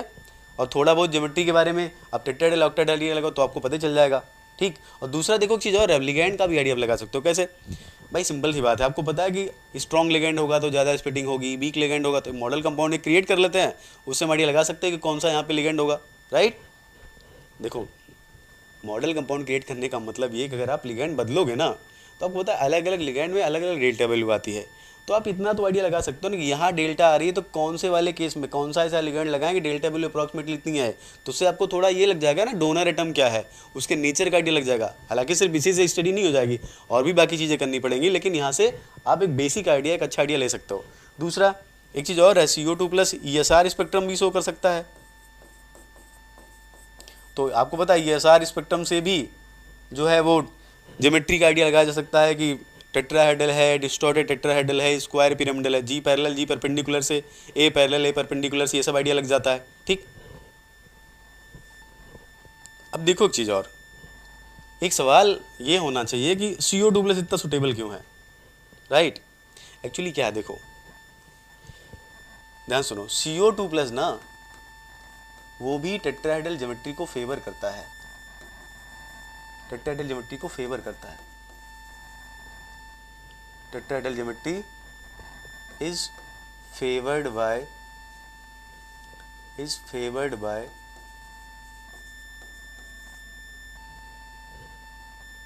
ऐसा लिख सकता है, ऐसा tetrahedral geometry is favoured. CO2 plus क्या करता है, ऐसे लिखते हो, ऐसे लिखते हैं, CO2 plus also favoured tetrahedral geometry, ठीक है। देखो ये जो बिहेवियर है ना, ये DD ट्रांजिशन ये बाकी लोग भी शो कर सकते हैं, ठीक है। ऐसा नहीं सिर्फ इसी के पास बिहेवियर ही है, ये सारे स्पेक्ट्रम भी बाकी लोग शो कर सकते हैं। और पॉसिबिलिटी ये है कि इसकी प्रेजेंस में जो है एक्टिविटी रिटेन रहती है। देखो इंपॉर्टेंट, देखो क्या है, सबसे इंपॉर्टेंट बात ये वाली है, जैसे Zn2 प्लस नॉर्मल कंडीशन में कैसा होता है टेट्राहेड्रल, तो CO2 प्लस भी अगर आप नॉर्मली देखोगे, अगर मान लो CO2 प्लस हमारे पास है और थोड़ा लिगेंड बड़े बड़े हैं, बहुत स्ट्रॉन्ग लिगेंड नहीं है, ठीक है, तो CO2 प्लस भी किसको फेवर करता है, टेट्राहेड्रल ज्योमेट्री को। लेकिन निकिल 2 प्लस इस ज्योमेट्री को फेवर नहीं करता। निकिल 2 प्लस बेसिकली क्या है, उसकी एफिनिटी जो है टेट्राहेड्रल के कंपेरिजन में ऑक्टाहेड्रल के लिए ज़्यादा है, ठीक। और दूसरा एक चीज़ और है कि CO2 प्लस जो है वो CO3 प्लस में ईजिली कन्वर्ट नहीं होता, राइट। क्योंकि देखो जो E0 की वैल्यू है ना, E0 CO3 plus oblique CO2 plus, ये बहुत ज़्यादा है। कितनी है ये, 1.82 वोल्ट। इसका मतलब समझते हो आप, यहाँ से यहाँ जाना क्या है, हाईली फेवरेबल, राइट। तो जो इसका मतलब CO2 प्लस से CO3 प्लस जाना क्या है, इतना फेवरेबल नहीं है, क्योंकि इतनी हाई वैल्यू है रिडक्शन पोटेंशियल की। मतलब +3 से +2 में जाना है फेवरेबल, लेकिन +2 से +3 में जाना फेवरेबल नहीं है, तो जल्दी से वो +2 से +3 नहीं जाएगा। टेट्राहेड्रल ज्योमेट्री फेवर कर रहा है। निकिल 2+ के साथ क्या है, निकिल 2+ भी +3 में नहीं जाता, लेकिन निकिल के साथ प्रॉब्लम यह है कि निकिल 2+ जो है वो टेट्राहेड्रल को उतना फेवर नहीं करता जितना किसको फेवर करता है, ऑक्टाहेड्रल को। क्यों? एक चीज़ ध्यान रखना, जो D3 D8 सिस्टम होते हैं कोऑर्डिनेशन में जाना नहीं चाहता, फेवर्स ऑक्टाहेड्रल ज्योमेट्री। तो ज़्यादातर वो क्या करते हैं, ऑक्टाहेड्रल ज्योमेट्री फेवर करते हैं D3 D8, क्योंकि इनके केस में जो CFSC वैल्यू होती है कितनी होती है, -1.2 डेल्टा। लेकिन CO2+ में ऐसा नहीं है। CO2+ के साथ अगर बहुत अच्छा लिगेंड नहीं लगा, राइट, तो वो क्या करेगा, वो Zn2+ की तरह बिहेवियर शो करेगा। ठीक, कैसे पता हमें, देखो एक दो रीजन और समझ लो आप। CO2+ जो है, देखो कंपेयर कैसे करोगे, कैसे आपको पता है कि CO2+ टेट्राहेड्रल ज्योमेट्री फेवर करता है। मैं यहाँ करने नहीं जा रहा, लेकिन मैं आपको बता दे रहा हूँ कैसे कर सकते हो। एक काम करो आप, CO2+ का ऑक्टाहेड्रल में CFSC निकालो एक्वस मीडियम में, CO2+ का टेट्राहेड्रल में CFSC निकालो, राइट, और दोनों का डिफरेंस निकाल के देख लो। सेम इसी तरह निकिल 2+ के लिए डिफरेंस निकाल के देख लो। जहाँ डिफरेंस ज़्यादा आएगा, सिंपल सी बात है, ऑक्टाहेड्रल की वैल्यू टेट्राहेड्रल से ज़्यादा होगी, तो जहाँ डिफरेंस ज़्यादा आएगा इसका मतलब वहाँ ऑक्टाहेड्रल ज़्यादा फेवर्ड है। आप देखना कैलकुलेट करके, निकिल 2+ में आपको वैल्यू ज़्यादा दिखेगी, CO2+ में वैल्यू आपको कम दिखेगी। इसका सिंपल सा मतलब है CO2+ क्या है, ज़्यादा फेवर करता है टेट्राहेड्रल को कंपेरिजन किसके, निकिल 2+ के। और दूसरा, ये जल्दी से उसमें जाएगा भी नहीं कि जैसे ही पहुंचा उसके बाद ऑक्सीडाइज हो गया, पता लगा +3 हो गया, रिडॉक्स रिएक्शन शुरू हो गई। क्यों? मैंने आपको एग्जांपल दिया कि बायोलॉजिकल पीएच पे, pH 7 पे देखो, नॉर्मल कंडीशन में ये क्या, इसका जो CO3+ का CO2+ में जाने की टेंडेंसी होती है 1.82 वोल्ट। इसका मतलब अगर CO2+ से CO3+ जाओगे तो हाईली क्या, अनफेवरेबल। ये तभी होगा जब बहुत अच्छा लिगेंड हो, और वाटर इसमें कौन सा लिगेंड है, OH लिगेंड है, इमिडाजोल, ये इतना अच्छा लिगेंड नहीं है कितनी हाई ऑक्सीडेशन स्टेट को वो फेवर करेगा, इसलिए इतनी जल्दी ऑक्सीडाइज भी नहीं होता। तो दो बाकी रीजन तो मैंने पढ़ा दिया कि क्या क्या इससे फ़ायदा होता है। रीजन ये भी ध्यान रखना कि टेट्राहेड्रल को फेवर करता है, जो कि उस वही वाली ज्योमेट्री वहाँ पर है, और दूसरा ये कि ऑक्सीडाइज होने के चांसेस भी कम है। ध्यान रखो, CO2 एक्वस मीडियम में नॉर्मल कंडीशन में CO3+ नहीं होता, राइट, ध्यान सुनो। CO3+ ऑक्सीडेशन स्टेट तभी होती है जब स्ट्रॉन्ग लिगेंड हो, साइनाइड हो लिगेंड, राइट, क्योंकि CN- क्या strong ligand, delta value high चाहिए, क्योंकि CO2+ में CO2+ से CO3+ जाने के लिए बहुत एनर्जी चाहिए, और वो एनर्जी कौन कंपनसेट कर सकता है, जब हाई CFSC वैल्यू जनरेट हो। और हाई CFSC वैल्यू कब जनरेट होगी, जब स्ट्रॉन्ग लिगेंड हो। इमिडाजोल और वाटर ऑक्सीजन के, इमिडाजोल और OH के बस की बात नहीं है ये। तो इसका मतलब ये ऑक्सीडाइज भी नहीं होना, रिडॉक्स रिएक्शन शुरू हो जाए। निकिल 2+ भी ऑक्सीडाइज नहीं होगा, लेकिन प्रॉब्लम सिंपल ये है, वो भी DD ट्रांजिशन शो करेगा, लेकिन समस्या सिंपल ये है, वो टेट्राहेड्रल को उतना फेवर नहीं करता निकिल जितना कौन फेवर करता है, CO2+। इसलिए CO2+ ज़्यादा सुटेबल है, ठीक है, राइट। चलो, तो ये बात खत्म हुई किसकी, कार्बोनिक एनहाइड्रेज की, ठीक है। अब हम लोग अगला एंजाइम जो पढ़ेंगे वो पढ़ेंगे हम लोग कार्बोक्सी पेप्टिडेज के बारे में, वो हम लोग डिस्कस करेंगे नेक्स्ट क्लास में। तो आज के लिए इतना ही, हम लोग नेक्स्ट क्लास में फिर से मिलते हैं, फिर हम लोग वहाँ पे पढ़ेंगे कार्बोक्सी पेप्टिडेज के बारे में, ठीक है। अगली क्लास में हम लोग मिलते हैं, ओके, थैंक यू।